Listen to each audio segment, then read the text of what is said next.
Okey, bersama saya saudara Nur Aiman Farhan yang merupakan seorang pelajar ijazah sarjana muda pendidikan di Universiti Islam Antarabangsa Malaysia.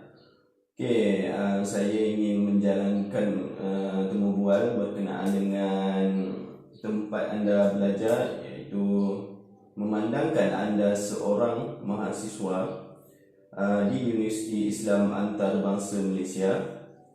Boleh tak saya tahu kenapa saudara memilih Universiti Islam Antarabangsa ini sebagai satu pusat pengajian yang menjadi pilihan anda untuk anda menyambung pelajaran?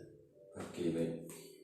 Bismillahirrahmanirrahim. Alhamdulillahirabbil wassalatu wassalamu ala asyrafil anbiya'i wal mursalin wa ala alihi wasahbihi ajma'in. Amma ba'd.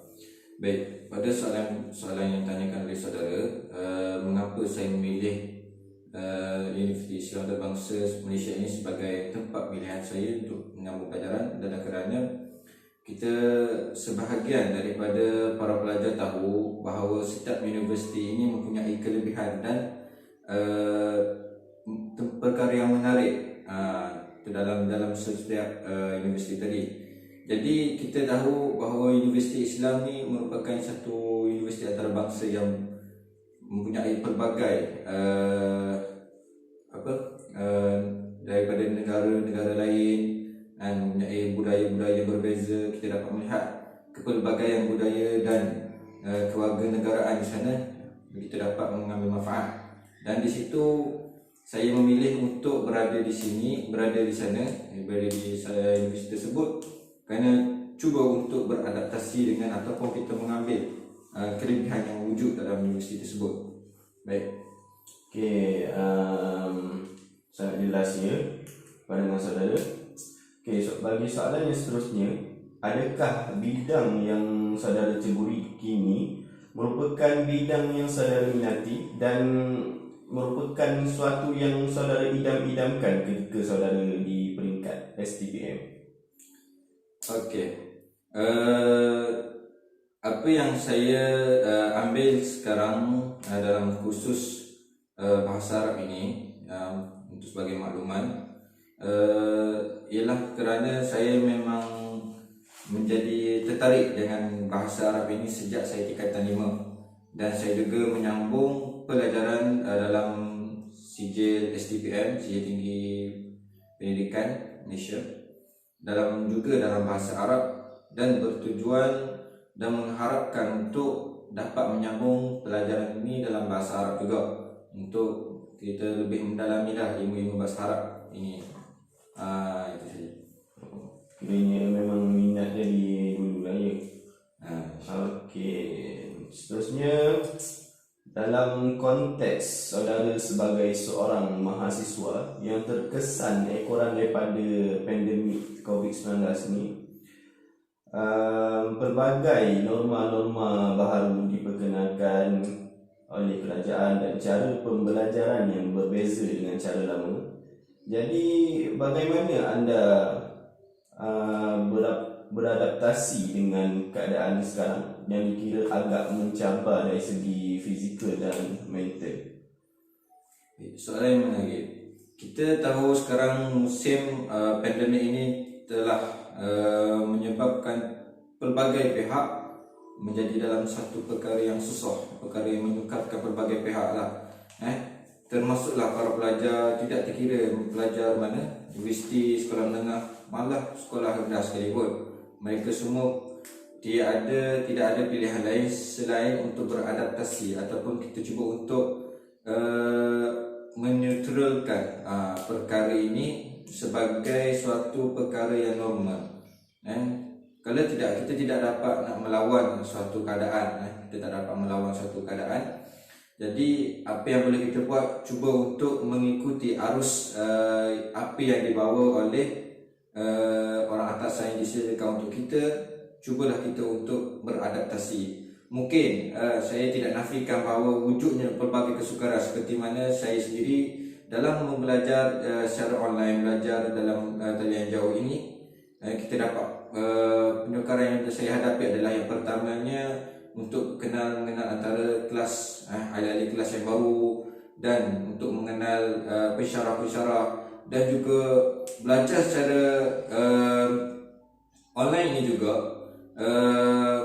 ia lebih kepada tidak memahamkan pelajar, melainkan pelajar itu sendiri cuba untuk memberi fokus 100% dan mengulang kaji apa yang dipelajari dan mencari bahan-bahan lain di laman-laman sawah atau sebagainya lah, untuk meyakinkan ataupun mengukuhkan apa yang dia belajar itu. Tetapi jika hanya sekadar mendengar, jika hanya sekadar mendengar malah tidak memberi fokus, kadang-kadang pelajar ini bermain phone, dan kadang-kadang buat kerja lain, kadang-kadang tidur, kadang-kadang sekadar buka kelas tapi off mic, off kamera. Tapi bagaimana mereka nak dapat ilmu yang diajarkan tersebut ataupun ilmu yang dikongsikan tersebut? Jadi itu antara kesukaran belajar secara talian jauh ini, dalam talian ini. Dan seterusnya, yang paling sukar, yang paling biasa yang dihadapi oleh para pelajar ini adalah kerja berkumpulan. Ada antara ahli kumpulan ini punya masalah, kadang-kadang tidak menjawab telefon, tidak masuk dalam grup. Kadang-kadang kita boleh digelar sebagai istilah free rider, macam itulah.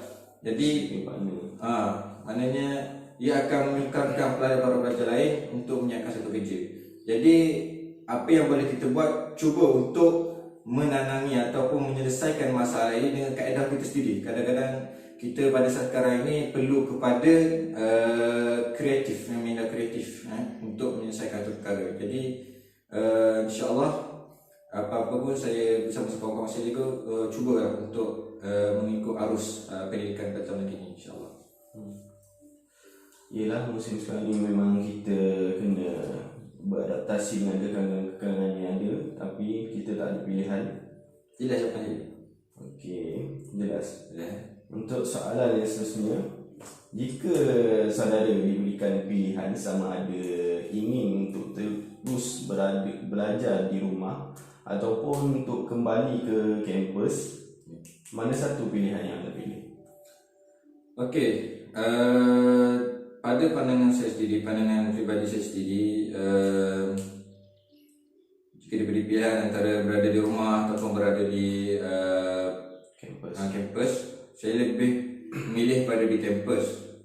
Tapi mengikut ada macam keadaan dia lah. Contohnya saya akan memilih berada di kampus jika kawan-kawan saya ada di sana, walaupun kita hanya belajar secara talian, tapi kita tahu dalam kampus ini ada pelbagai kemudahan, macam tempat untuk kita belajar, perpustakaan, dan juga wifi untuk yang diperuntukkan untuk memudahkan sistem pembelajaran secara online yang dilakukan dalam ini. Okey. Dan belajar dalam di kampus juga ini, kita dapat merasakan macam suatu keadaan jugalah, lebih kata walaupun kita tidak berada dalam kelas, tapi kita berada bersama-sama rakan-rakan dalam satu bilik untuk kita belajar. Kadang-kadang kita boleh jumpa untuk perbincangan, banyak kemudahan di situ.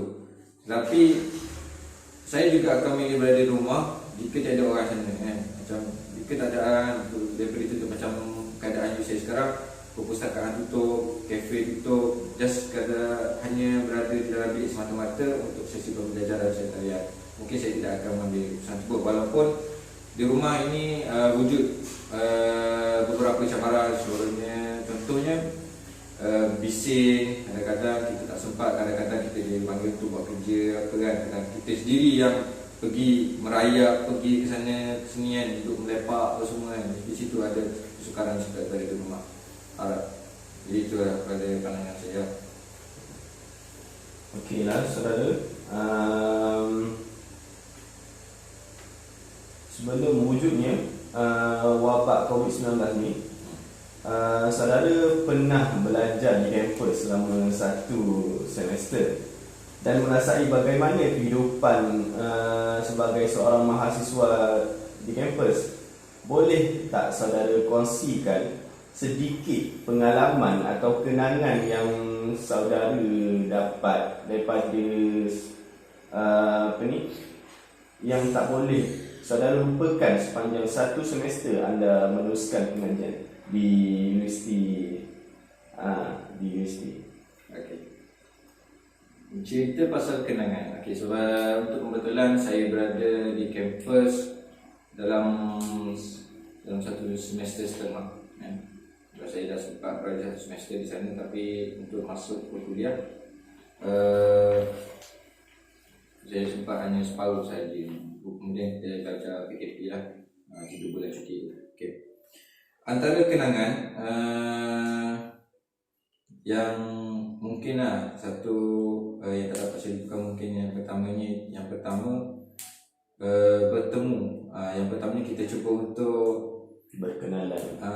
Kan sebelum kenalan kita macam untuk menyesuaikan diri, macam boleh kata beradaptasi lah dengan keadaan you. Kita tahu kita tak pernah berada di tempat baru, kita cuba untuk kenal tempat, kenal orang. Kemudian kita cuba untuk kenal dengan ahli-ahli kelas, ahli-ahli yang satu kos dengan saya sendiri, kan. Jadi